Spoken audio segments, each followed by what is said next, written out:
And we are back on this Friday, August 31st, 2012 edition, and Marc Morano, a congressional advisor on climate change and environmental issues, to break down the latest developments in the fight for freedom and Western civilization. Authoritarians throughout history have always packaged what they're doing as trying to save the earth, and it always includes them controlling your resources and your life. Bill Gates now wants us to use cat boxes. He's come out with a water-free toilet nightmare. Of course, he, with all his giant 20 and 30 and 50,000 square foot, one of them's bigger than that, homes, he'll be using regular toilets, but the resources, he needs those as an admitted eugenicist, and his dad, of course, the former head of Planned Parenthood. And Marc Morano has traveled all over the world.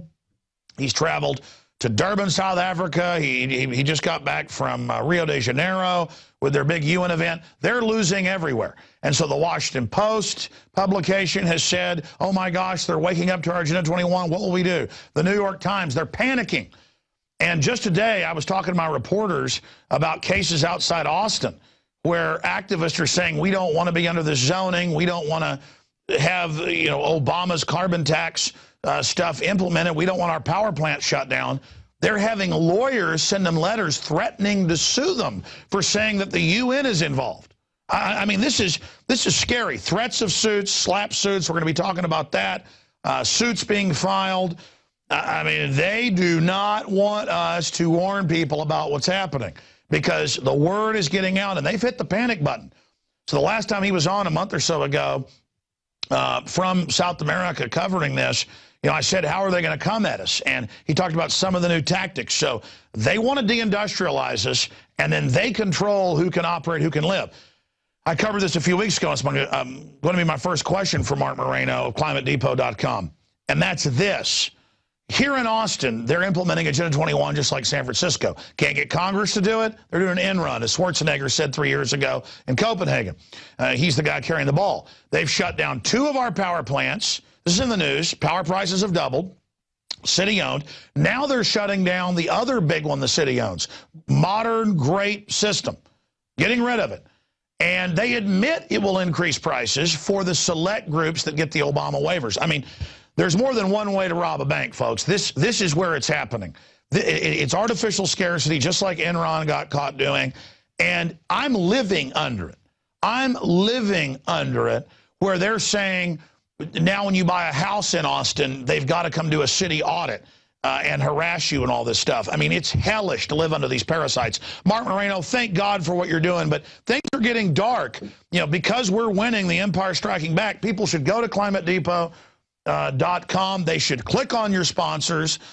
They should support the products you've got there. They've got to go to infowars.com and prisonplanet.com. Right now, I'm not giving it attention. It's no big deal. I'll defeat it. I've been sued 3 times with slap suits. I defeat them. But, I mean, these people do not like free speech. And you were, telling me before we went on air about some of the stuff happening. I want to cover that first with National Review. I was talking to people in towns outside Austin where this stuff is happening. They really want to intimidate us. And I think the answer is beat them in court, and then for their false prosecution, their false civil action, go back after them. I've done that before and won because I'm not going to be bullied and pushed around. I mean, if they get away with this, my God, the sky's the limit. I mean, I know I'm ranting, but break down what's happening with the threats out there, and then I want to get into this shutting down power plants, 1/3 of them nationwide right now. Yeah, well, first of all, on the Agenda 21 thing you mentioned, right before the Rio conference, our EPA administrator, Lisa Jackson, flew to Paris for an organizational meeting with other UN delegates to discuss how to plan a global environmental governance.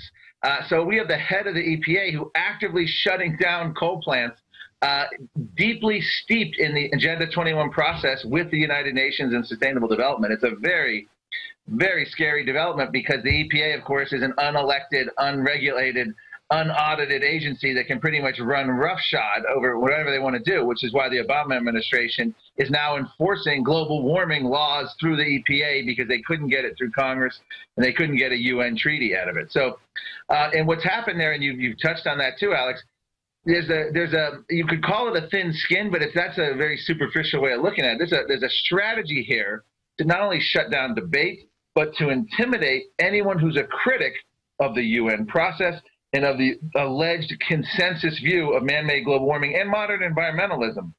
In fact, Patrick Moore, one of the co-founders of Greenpeace, who turned against the organization and now is one of the biggest speakers against the United Nations and against climate hysteria, he is being viciously attacked every time he speaks out. He has been targeted by these individuals. In addition, Michael Mann, the ClimateGate scientist, is now going after and threatening to sue National Review and commentator Mark Stein for essentially saying that his hockey stick graph was fraudulent and that it was proven wrong. And they're going after him. He hired, and this is no joke, the tobacco lawyer who represented Joe Camel. Now, keep in mind, the left is always liking to accuse conservatives of being in the pay of big tobacco and we're big tobacco. Well, here's the left, Michael Mann, ClimateGate UN scientist, hiring Joe Camel's attorney to go around and threaten National Review. And this lawsuit, the National Review's simple answer is bring it on. Much like you, they believe that through the discovery process, Michael Mann will be forced to turn over many documents and correspondence that would ruin him and bury him. And so we're calling this Bluffgate. Michael Mann and his lawyer has still not filed the lawsuit. And if they do, it's going to be one of the biggest trials of the modern era, particularly when it comes to global warming and modern environmentalism. Well, what's incredible about this is we've got the ClimateGate emails out of the university there in England where they're saying we've got to hide the decline. You've got the proof that Pachari was making stuff up and also getting money out of all this.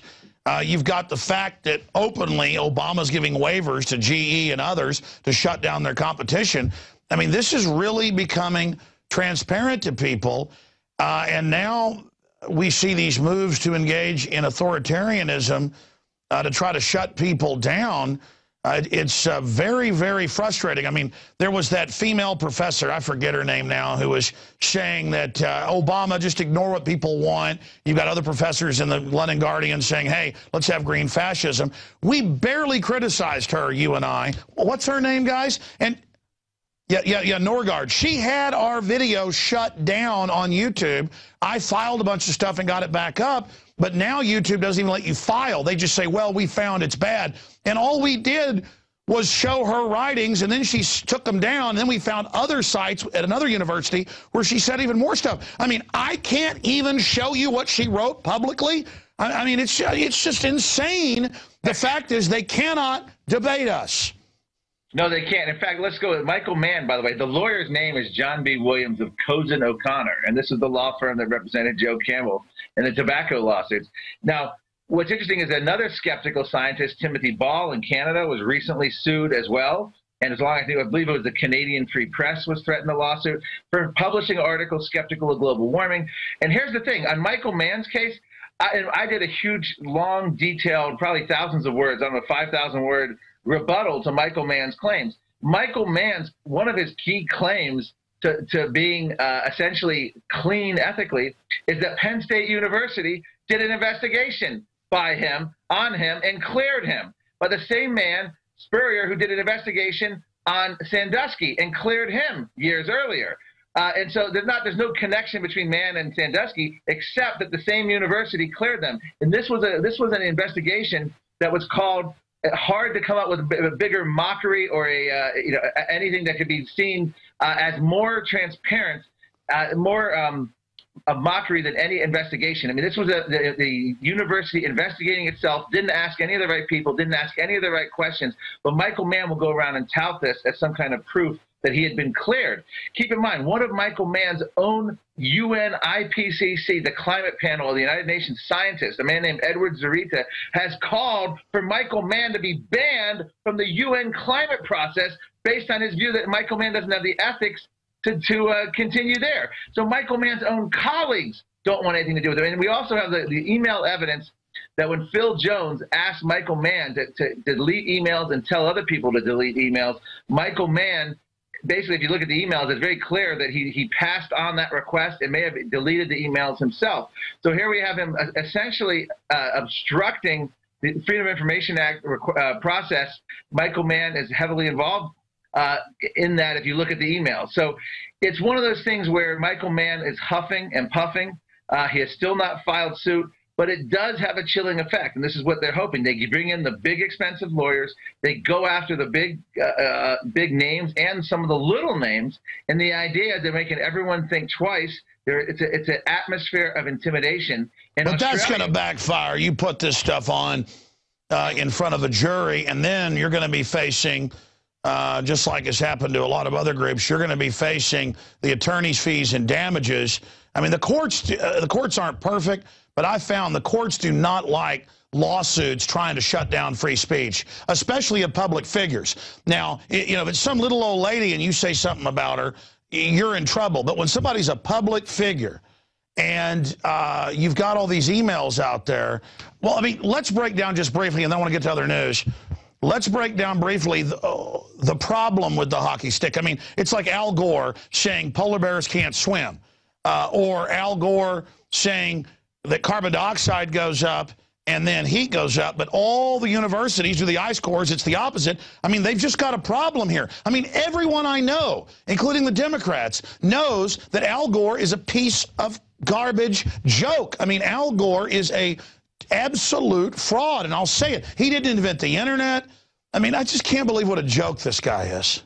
Yeah, and by the way, Al Gore's producer, Lori David, wrote a children's book for Scholastic Books, that it was for children's books across the country, and actually reversed that CO2 temperature chart and had CO2 rising before temperature, exact opposite of what the charts show. And they were later called on it by a skeptical scientist, and they ended up saying, oh, oops, it was a typo. Very hard to believe. This went out in all the first editions of the book. I'm not even sure they had a second edition. And this, this draft was actually reversed. And in the film, Al Gore presented that without identifying which was which. He said there's a close relationship. He didn't identify that the temperature led CO2. But back to Michael Mann. Well, yeah, I mean, he had them together, and then I was conflating that with the book where they had them backwards. You're right. They had them together, correct? But really, it's heat and then carbon dioxide. Yes. And on Michael Mann's claim, Michael Mann's entire claim to fame is he looked at northern hemisphere temperatures from 1000 AD to the 20th century, and he claimed the temperatures were relatively stable until a big hockey stick, a big jump. So it looks like a hockey stick blade with the blade up in the air. But he didn't look at the Bronze Age. He didn't look at the Iberian Maxim. He didn't look at all the other spikes before that. No, but even if you look at what he looked at, his science doesn't hold up. One fellow scientist, named Hans von Storch in Germany, called it statistical rubbish. Steve McIntyre of Climate Audit, a statistician, tore it apart and said basically the way man had his temperature proxy, almost any numbers you fed into it would create a hockey stick. It was preconceived science. And since that time, we have had, and this is what I document on Climate Depot in this huge report, study after study of both the northern hemisphere, the southern hemisphere, ocean temperatures, Europe, Switzerland, Antarctica, have shown that there was a prominent warming period that was as warm or warmer, the medieval warm period from 900 to 1300 AD, and we had a very cold period, the Little Ice Age, that came up until about 1850. So the idea that temperatures were stable is completely out. His work, Michael Mann's work, has been demolished in the peer-reviewed literature. And what you'll hear constantly back is, well, we've had all these other independent people verify. No, most of the people are the other authors who Michael Mann, all of his fellow reviewers, it's this small clique of scientists using very similar data, all reinforcing each other's conclusion. But when it's looked at independently, it's statistical rubbish. And then when you look at the actual temperatures of the last 1,000 years, from many, I think it was 700 scientists and 40 institutions have looked at this, and there's absolutely was a medieval warm period, there absolutely was a Little Ice Age, and the claim, and there's a new study just came out in the journal Nature that said the Roman warming period and the medieval warming period were likely warmer than temperatures today. Sure, that's why there was grapes growing in Scotland, and they haven't grown there in thousands of years. But going back here, my issue is, for years, watching Al Gore in front of Congress saying there is a consensus, no scientists disagree, and it was just a total fraud. I mean, but let's say global warming was real. How does shutting down our power plants and getting rid of our cars and letting little hippie inspectors in our houses to control our lives, how does that help anything when China, India, Mexico, and 160 other plus countries are exempt and our jobs have already left the country? I mean, you know, California's imploding. They put a 20% carbon tax on them. I mean, I mean, they admit they want a post-industrial world. They're Malthusians, people like Maurice Strong. I mean, really, these people are megalomaniacs. And all we've got to do is point out they're the ones shutting the economy down. I mean, I'm ranting, but... No, and it's exactly right. We have people like John Holdren, Obama's science advisor, who said that cheap energy is one of the hazards of a free society.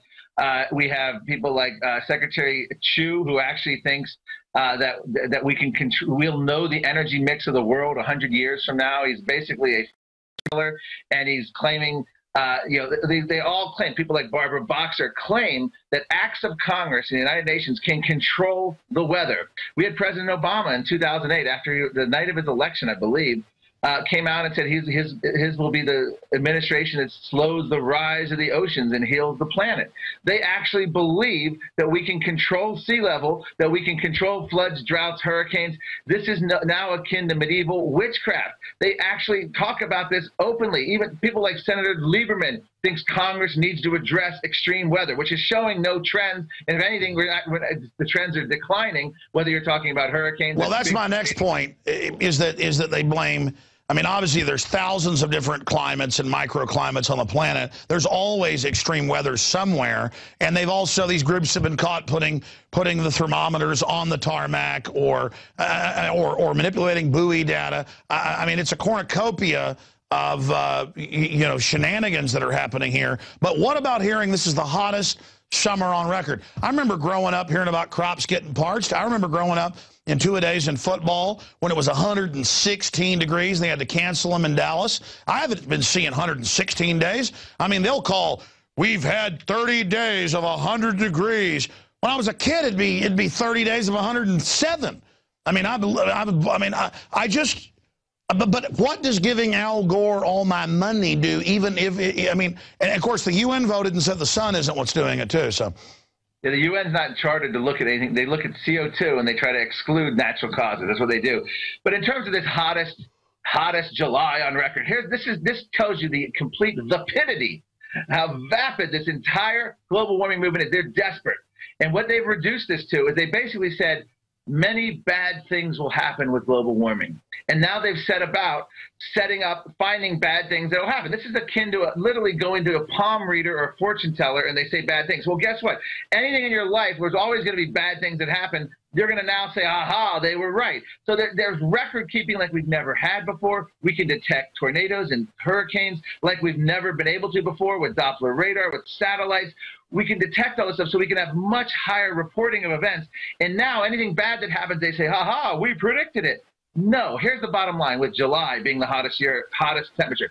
If you go back to the 1930s, particularly 1936, state-by-state records that the thermometer stations that existed then that still exist now, in other words, not comparing it to thermometers that were later put online in the 50s, 70s, 80s, 90s, and you go back and compare, there's not only is the 1930s warmer, but it's much warmer. In fact, the state records massive amounts of state records were broken in the 1930s that still stand today. The reason they get a, quote, hottest July on record, they homogenize the data.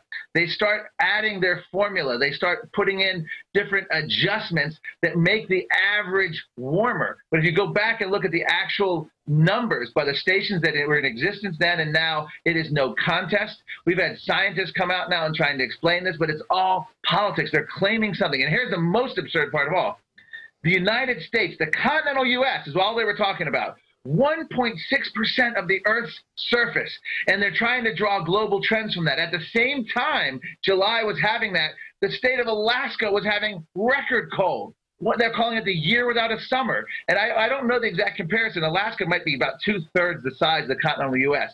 The same time, South Africa was having record cold. Australia, record cold in their southern hemisphere winters.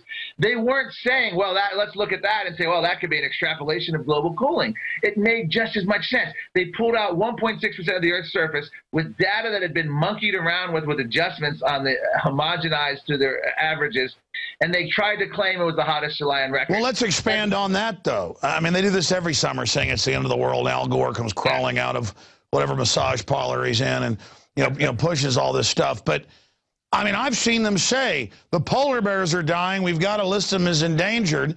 But then mainline government statistics say in Northern Europe and Northern Russia, it's 5-fold increase since the 1950s, and it's a 4-fold increase in North America. I mean, they're running around everywhere. I mean, they just think we're idiots. I mean. Yes, in fact, the polar bears, and I have a whole A to Z report. The polar bears, as a microcosm of the entire debate, they're absolutely at or near historic population highs. They're showing no signs of distress. They're actually, by all accounts, like the wildlife biologists in Canada are saying they're doing absolutely fine. Well, have you seen the numbers of 5 times as many as there were in the 50s? Yes, 5 times of the best estimates in the 1950s and 60s were that higher. And what did it was a hunting regulation. They were allowing a lot of overhunting of the species, and that's why the numbers went down way back, and then they've corrected that. There's absolutely nothing. And if you look at this here, I just had an article today by a zoologist, a PhD, her name is Susan Crockford, who went through and was just realizing and explaining now that when they listed the polar bears as an endangered species, I think they're threatened, not on the endangered species list, listed as threatened. They didn't even supply the right data for the offshore sea ice that they were using to have their dens in. In other words, I don't want to say purposely, but they omitted this information. In other words, polar bears don't need all that ice anyway to thrive. They just move on land. And they've also survived many periods much warmer than we're even contemplating by the global warming models, which, by the way, violate the basic principles of forecasting according to forecast experts. And that brings us to the next topic, if you don't mind, the Arctic. Just this past 2 weeks, they've been claiming the Arctic is at a record sea ice low. This is utter nonsense. What they've done is they put up satellites in the Arctic in 1979. Remember the 1970s? The global cooling scare. The CIA, the National Academy of Sciences, some of the same scientists, people like Stephen Schneider and others who were warning of man-made global cooling in the 70s, were now warning of man-made global warming. Stephen Schneider's now dead. But they are claiming that the Arctic is at some kind of record low. And it is at a low of the satellite era, but that's because we put the satellites up at a high point of Arctic ice, probably a 40-year cooling trend. But if you go back to the 1930s and 40s, Greenland has actually cooled since that time. The Arctic was as warm or warmer, and it's very likely we had similar amounts of ice in the 1930s. Sure, but I mean, just a couple years ago, they said it was all going to be melted, and they had a record come. But I mean, look, I want to explain this to new viewers. And school children who literally are brought to tears being told polar bears can't swim. I've seen the Arctic in the north and the Antarctic in the south. And, of course, the summers and winters are reversed there, if memory serves. I'm no climatologist, but I've interviewed dozens.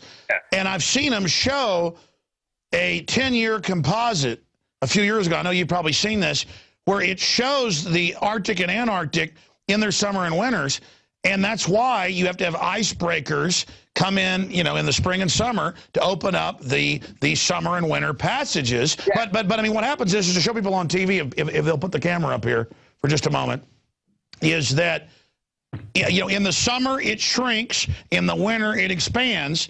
But they always lie in the summer and show it collapsing and go, look at how fast it's receding. Of course, they know full well it does that in the summer and then does this in the winter. I mean, it is just they play on the scientific ignorance. Now you're the real expert because you live this. Am I correct? You're absolutely right. And what they've done, and when you hear ice-free Arctic or record low, people think the Arctic ice cap is disappearing. They are talking about literally a few weeks at the end of August and into September when they talk about the record low sea ice extent. And this is nonsense, first for many reasons, because it's only a few weeks. The idea, in 2008, there were many predictions of the ice-free Arctic. By 2012, we're not even close. I think it's more than the area of Texas and larger, plus I want to say another state, several other states. Even now with their, quote, record low, and not all the monitors are agreeing. Some monitors are showing the ice is still above 2007's low. But this is a game they're playing because at the same time, Antarctic ice, the southern hemisphere, has been at or near record 30-year highs since they put satellite monitoring there. But they won't talk about the Antarctic. In fact, they'll come out with studies saying, well, the Antarctic, we actually expect more snow down there. But the Antarctic, the main body of the Antarctica and the southern hemisphere is cooling since the 1970s. And what they've done, and what Al Gore has done, he had a trip down to Antarctica a few months ago. They went to the Antarctic Peninsula on the western end, which is this tiny little thing that juts up in the west and the north, and they focus on the warming on that little peninsula, and they ignore the vast body that's been cooling and gaining ice. It's just the idea, like you said, they find the area and cherry pick it and Well, try I mean, look, with Al Gore, I mean, it's a proven fact. It's certified fraud. I mean, he is just an absolute scam artist. And I challenge Al Gore to come after me. I mean, Al Gore is a joke.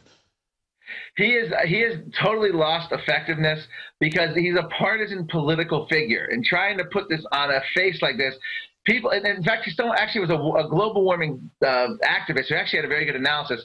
The way you sell science to the public is not to try to go through the minutia of the science. They believe people they trust. And the problem is Al Gore is not going to be trusted by a minimum of half. Well, that's my next question. They've totally lost trust across the board. People put Obama in because they'd lost trust in Republicans. Now they're putting Romney in.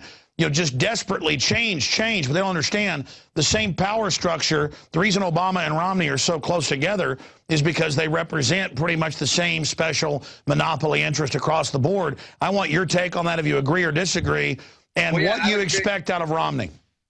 Well, first of all, I was very saddened when you look at someone like Paul Ryan, who seems so good on so many points, but when push came to shove, he supported the bank bailout. He was in GOP leadership. If I'm not mistaken, the majority of Republican congressmen opposed the 2008 bank bailout. Yeah, they did.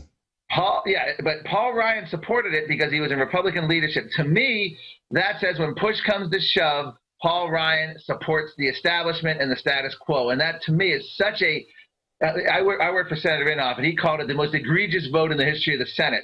That is such a bellwether vote for anyone that's as a gut check, because it's easy to oppose Obama's budgets and Obama's policies on partisan grounds. It's easy to go along with your own party's president. It's hard to buck your own president. And Paul Ryan, at his moment of gut check in 2008, caved in and supported the bank bailout. So that was really a big disappointment there. I can't remember. Romney wasn't in office. I think Romney claims to have been opposed to the bank bailout. No, he was for it. He was for it. I can't remember. Is that correct? Okay, no. He promoted it, and Paul Ryan supported No Child Left Behind, all the rest of it. Okay, so what happens is that they all, if you forget those little points, people say, oh, you're focusing on one thing. Well, it's like in a marriage. It's one thing if your husband doesn't come home and bring you flowers. It's another thing if he's a philanderer. Well, if you support the bank bailout, it doesn't matter how good of a husband you were the rest of the time. That's the equivalent of cheating on your wife. And it's not the equivalent, voting for some budget here or there might be the equivalent of forgetting to get flowers on your anniversary. But to me, sure, that bank bailout vote tells me that they lack the ability to stand up to the Washington establishment. So that's why I don't expect any kind of radical change. I do think it would be an improvement, hopefully budget-wise, and they can rein in spending. But I don't think anyone looking at this who thinks it's going to be the desocialization of America is putting way too much hope in these two gentlemen. Sure. Look at Hillary. She's not going to go to the Democratic convention. They're talking about Biden out of there. I'm seeing all the signs of a stampede exodus by the establishment. The cover of Newsweek, hit the road, Jack, to Obama. What do you see happening in the election? Well, as of right now, and things change, the thing is Romney's such a stable and talented debater, stable candidate. I don't expect him to have any major goof-offs or any kind of problems.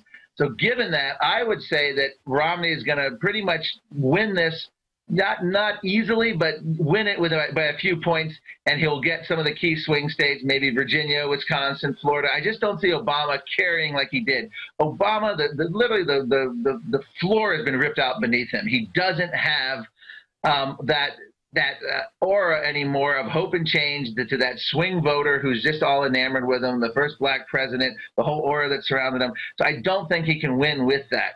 And I just think given the economic situation, I think that I agree, but they could start a war to get people to rally around. They could do a lot of things. Yes, that's always possible. And I actually like Clint Eastwood's speech, by the way, to give it a plug. It was so refreshing to have something different. It was a little bit meandering, but I think everyone's into this whole thing where everything's got to be so nice and polished. I think Clint Eastwood, I thought that was a great. Well, let me be clear on that. The Republicans, it's one thing to clap. They were shouting and talking and yelling at him, and he wasn't using a teleprompter. And I'm a great speaker in public. I'm better than on air because I do it so much I even forget I'm on air sometimes. So it's like I'm sitting around the kitchen table, start babbling. But if people, while you're trying to give a speech, are like, hey, say there, hey, Clint. I mean, they were right there yelling while he was trying to do a really nice piece. So I can't blame him for a little bit of meandering and things. But the fact is, you could tell there was no teleprompter there. He was looking down at a few notes, and I thought overall it was a maverick-type speech. But the fact that somebody like Clint Eastwood, who doesn't usually get involved in politics, is showing up, shows how concerned people are. And that's what's sad, is people think Romney's going to deliver them. I got news. He supported the carbon taxes, but I noticed on ClimateDepot.com, it's refreshing. He did have a little smart mouth comment at Obama saying he'll control sea levels, which, again, sea levels aren't rising. Last time I checked Google sea levels. Break that down. Yeah, there was actually a drop for the first 2 years after Obama was in, and there's been a resumption. Sea levels have been rising since the end of the last ice age, but there's been no acceleration in sea level. There's absolutely nothing going on. The only scary thing about sea levels are these ridiculous models showing, based that everything's going to melt and all the sea ice, land-based ice is going to melt. We're going to have all this sea level. It's just not happening. And I have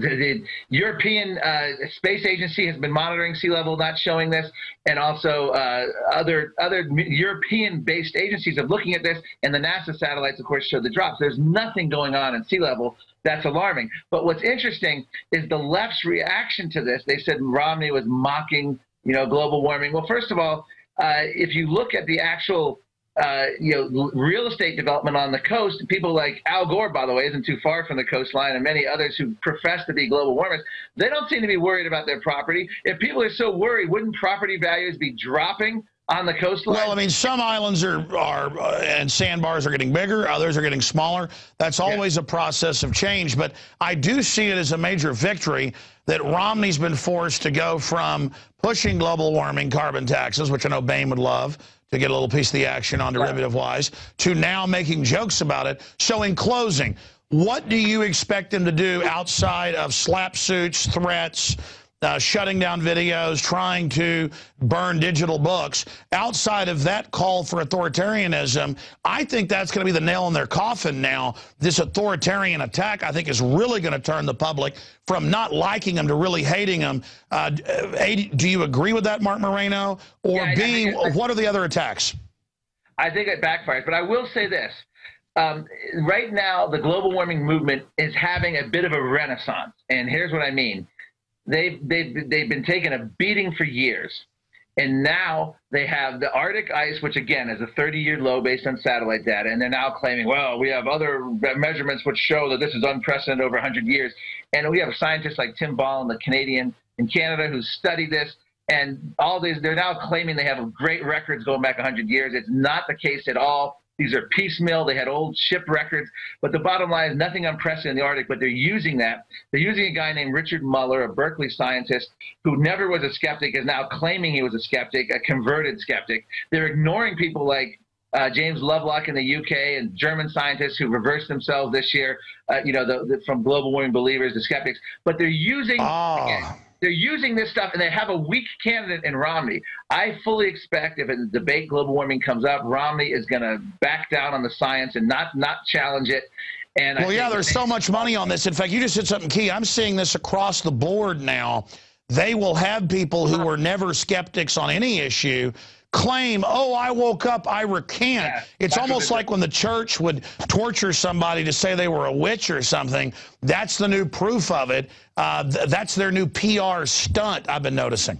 Yeah, it's orchestrated propaganda. I mean, it's pure and simple. And even some of the global warming people admit that, but then they also admit that it's important for propaganda purposes to have someone like one Richard Muller. And it's silly, because I have lists of people, scientists, who reverse from the other side. Again, I mean, a man from Germany this year, Franz Verhoeven, and also James Lovelock, the UK. It just outnumbered. It actually did a report mocking the idea that the media was so excited about one scientist. But you got the Arctic ice, you got this, and you got the extreme storms. What they've done now, and I don't know the effect yet on the public, but anytime there's a bad storm, again, bad things will happen with global warming. Well, guess what? Bad things are happening. Oh, it must be global warming. So they're really pounding that. Oh, well, you see them when a dust storm blows in. That's always happened. They say, hey, give the UN money. They'll fix it. In closing here, I'm living under these people. I'm living under their oppression. I'm living under their taxation. where the mayor says you're going to pay more power, it's for the earth. Well, no, it's for insiders to make double the money selling me less power for more. I mean, it's outrageous. And to watch poor people getting hurt the worst by these Malthusian scumbags makes me very angry. I am seeing a huge pushback locally, though, against Agenda 21. What do you expect him to do there? Because, I mean, they are hitting the panic button, as you've seen in the news, going, oh, my God, they're waking up to our takeover. What do you expect to happen there? Because the real battle I see is at the local level. Yes, well, I think a lot of this right now, if Obama's reelected and the EPA is basically unleashed in a second term, we already have the head of the EPA at UN planning meetings to talk about Agenda 21. This is going to be coming down, trickling through every local community at a much more robust way than it has in the past, because they know they need to start acting. If they can't do it in an Obama second term, they're not going to be able to do it. For a long time to come. This is one of their best opportunities. So what they're going to try to do, they're going to try to do heavy regulation through the EPA. They're going to shut down coal plants. We didn't get a chance to talk about it, but they're already taken away. The American SUV is now dead statutorily, according to the federal books. Obama just raised the EPA gas mileage standards beyond anything that an EPA could ever hope to accompany. And this is going to be again, this was a shot fired without the public even having any clue this is going on. And it's going to get worse and worse as we go forward with these kind of things happening. The new standards, by the way, by 2025, 54 miles per gallon is what the fuel efficiency standard is going to be set by the EPA. And we're going to all be driving around little tiny electric cars, which are death boxes, because as you reduce the weight of cars, you increase the fatalities and the injury rate. And well, let me expand on that. It phases in, but as you said, within just a few years, most SUVs, and I've got 3 children, my wife, I'm going somewhere, I fill the car up. I mean, around here, the environmental cultists who could care less about the environment drive these little bitty tiny cars, and they will attack your SUV. They'll stab the tires. They'll knock your windows out. They brag about it. I mean, it's not as bad as Colorado where they set fires and burn down ski resorts, but they are just these horrible little demons. And I've got the article actually right here that you were mentioning. EPA issues new fuel efficiency standard. I mean, they're shutting our country down because they hate wealth, they hate prosperity, and they want to teach us you're not going to build anything. It's all going to be out of a government job. I think that's what probably finally defeated Obama, was that you didn't build that statement. So, Mark, you didn't build your website. You didn't get your college degree. You didn't have your family. In fact, your parents didn't conceive you. Government did. You were raised in a test tube, I guess, like Aldous Huxley wants you to be. Don't laugh at that. A few years ago, in Popular Science magazine, there's a movement that people are openly talking about people not being allowed to have children, and the quote was willy-nilly. The idea is that given the overpopulation and our resource scarcity, that you're going to have to apply to the government in order to have children. I mean, this is, can you think of China? There's a reason Nancy Pelosi went to China to say that we need a complete inventory in every aspect of our lives. That movement's been afoot for years, since Paul Ehrlich, who still wins awards, by the way, the author of The Population Bomb, the most discredited eugenicist scientist in the country. But there's still a movement that people don't think you should be allowed to have kids like that, or certainly you should be punished. Well, there's not still a movement. They're all over the news. It's in cartoons. It's in, it's in TV. I mean, I agree with you. And who co-authored a book, Ecoscience, with him? None other than John P. Holdren, who says, let's drug the water to sterilize people. I mean, these are just flaming control freak weirdos. And I was just watching a movie with my children. There's some Disney film with Indians, a few years old. Can't remember the name at the moment, but Pocahontas. It wasn't something that, it was a lesser known movie, but the whole point of it was you can't portray modern religion, Christianity, Judaism, anything in movies today, especially kids films. But somehow this Disney film had all this Indian religion, mysticism, the earth, the winds, Gaia, really promoting all of this to children. Avatar is like Native Americans on a distant planet. I mean, they got the horses. That's all it is. But you can never have that kind of promotion of Christianity, but it's okay when it's sort of a tribal, earth-centered worship. That's what the kids are being taught. And there's nothing really wrong with the movie, but it definitely was promoting this form of spiritualism, mysticism, whatever you want to call it, to kids in very heavy ways. And it's all related to the essentially the Earth worship, which is, again, why it's so amazing. I mentioned James Lovelock. He is the inventor, the founder, the scientist who came up with Gaia, the idea that the Earth is a living, breathing organism, and from that, people came out with Mother Earth, and they worship the Earth, all sorts of things. It's amazing that this guy can't even swallow man-made global warming hysteria. He's also opposed to wind power. He calls wind power one of the greatest follies of the 21st century. Well, because it's a scam. But, I mean, here's the issue. There's nothing wrong with caring about the Earth, the environment, all that. They use the fake environmental movement, from my research, to avoid all the real environmental issues and real things that are going on out there, and that's what's so frustrating. And it's not just that it's this Earth worship. All of it is teaching us that we're ugly, we're crap, humans are a parasite, humans are scum. And I, for one, am sick of it. Well, that was an extensive interview with Marc Morano of ClimateDepot.com. Thank you so much for spending time with us. I know you're a busy guy, and thank you for your courage speaking out against these authoritarians. Thank you very much. No problem. Appreciate it. Thank you. All right, there goes Marc Morano, ladies and gentlemen, and that concludes this edition of InfoWars Nightly News. I'm going to tell you something, folks. We're winning the fight for hearts and minds, but the authoritarians run the bureaucracies, they run the governments, they run the system, and they want to shut us up with the Cybersecurity Act and with all these threats of lawsuits and the rest of it. And the answer to these bullies is letting them know that we're not going to shut up.